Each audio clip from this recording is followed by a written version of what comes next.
טוב, שלום. לפני שתראו איך לקלף רימון נכון, תהנו מהנוף, בואו, בואי, בואו. זה זן וונדרפול, זן שאנחנו מגדלים ביסוד המעלה. זן יפה מאוד, גדול, בא בחודש אוקטובר, והפרי הוא גדול ועסיסי, יש יבול בשפע, הפרי גדול ואיכותי. הוא נקטף בעדינות אחד-אחד ובצורה הזאת עם הקטרים, וכך הוא מגיע אליכם הצרכנים, ואתם צריכים ליהנות מהפרי הגדול והנחמד שאנחנו מגדלים. הפרי איכותי מאוד, הגרעינים עסיסיים, בריאים מאוד, וכמובן יש להקפיד ולהתמיד באכילת רימון, מוריד לחץ דם, בריא לכל גבר ואישה. הנה, אחרי שאנחנו ראינו את כל הפרי, הנה הוא נמצא במגשים, ככה תמצאו אותנו בשווקים, הפרי מוכן לאכילה. ניגש רגע למחלים, אחרי שנקטף הפרי, הוא מוכסן בקירור, בואו.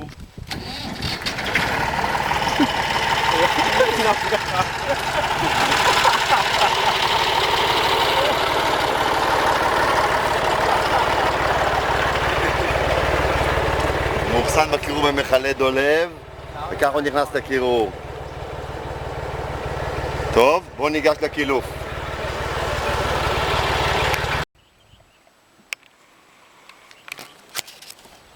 יש מספר שיטות לקילוף רימון. השיטה שאני ממליץ עליה זאת השיטה הזאת. תבחרו את השיטה הנוחה לכם. אני ממליץ על השיטה הזאת כי היא נוחה מאוד.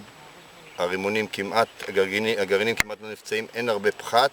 נתחיל בשיטה. דבר ראשון חורצים את הרימון בחלק העליון שלו, לא גבוה מדי, ממש למטה, ולוקחים והפרדה קלה מסביב, לא על מנת לגלות את כל הרימונים, לנתק את הלבן מהלבן, ושאתם מצליחים לראות. אחרי שניתקנו את הרימון מסביב, עוזבים אותו בצורה הזאת, עוברים לחירוץ. עושים חריצים, מספר חריצים, כל אחד לפי ראות עיניו, ואז ממש לעשות חריצים, כל 3-4 סנטימטר חריץ, לפי גודל הרימון, גם על החלקים הגבוהים, גם על החלקים הנמוכים, לעבור ולחרוץ כמה שאפשר.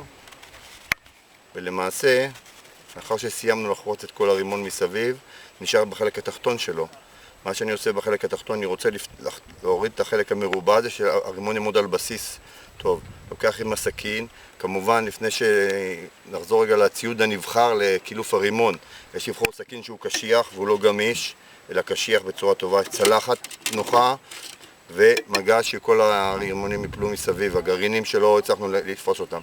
נעבור לקילוף, לחירוץ התחתון, 1, 2, בצורת מרובע, על מנת להעמיד את הרימון, תכף תראו מה קורה, ואז אני מוריד את המכסה, מניח בצד, ואז כל הרימון עומד על הבסיס שלו בצורה כזאת, מעמיד את הרימון, ואז מוריד את המכסה בצורה הזאת, מוריד את המכסה מלמעלה, ואז כל הרימון פתוח לפניי, בצורה כזאת, כל הגרגירים, לוקח בעדינות, הרימון מתפרק לתוך הצלחת, עובר בעדינות, ומגרגר את הרימון, עובר, ברימון יש 613 גרעינים, תרי"ג מצוות יש ברימון, עובר וממשיך לגרגר את הרימון לתוך הצלחת, הולך מפריד פלח, ואפשר לגרגר את הרימון, אפשר להגיש אותו בצורה כזאת לחברים, לאורחים, כל אורח שבא, לוקח פלח של רימון ביד, ואפשר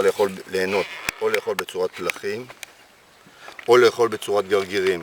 פלח, אתה מגיש פלח לבן אדם בצורה כזאת עם צלוחית הגשה, או פשוט לגרגר את הרימון לאט לאט בסבלנות, להשתדל לא לפצוע את הרימון, לשים את החלקים הלבנים בצד, בצורה כזאת כל הרימון נפרד.